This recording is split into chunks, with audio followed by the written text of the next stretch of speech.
स्वामी अड़गड़ानंद के चरणों में सादर वंदन, सादर प्रणाम। 48वां श्लोक।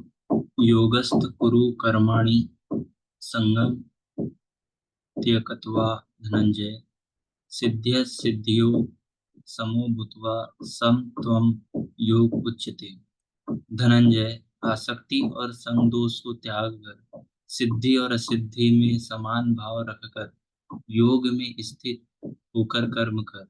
कौन सा कर्म? निष्काम कर्म। समत्वम योग उच्यते। यह समत्व भाव ही योग कहलाता है। विषमता जिसमें ना हो ऐसा भाव समत्व कहलाता है।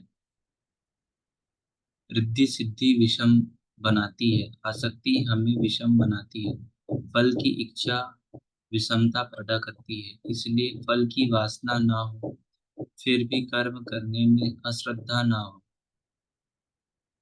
देखी सुनी अभी वस्तुओं में आसक्ति का त्याग करके प्राप्ति और अप्राप्ति के विषय में न सोचकर केवल योग में स्थित रहते हुए कर्म कर। योग से चित्त चलायमान न हो।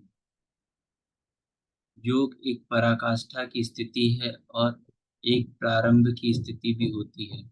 प्रारंभ में भी हमारी दृष्टि लक्ष्य पर होनी चाहिए, अतः योग पर दृष्टि रखते हुए कर्म का आचरण करना चाहिए। समत्व भाव अर्थात सिद्धि और असिद्धि में समभाव ही योग कहलाता है। जिसको सिद्धि और असिद्धि विचलित नहीं कर पाती, विषमताएं जिसमें पैदा नहीं होती, ऐसा भाव होने के कारण यह समत्व योग कहलाता है।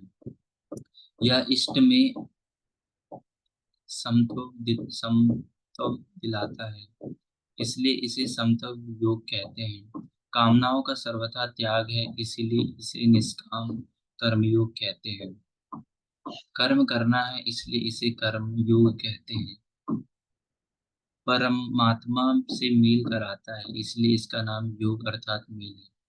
इसमें बौद्धिक स्तर पर ध्यान रखना पड़ता है कि सिद्धि और असिद्धि में संभाव रहे, आसक्ति ना हो, फल की वासना ना आने पाए, इसलिए यही निष्काम कर्म योग बुद्धि योग भी कहा जाता है।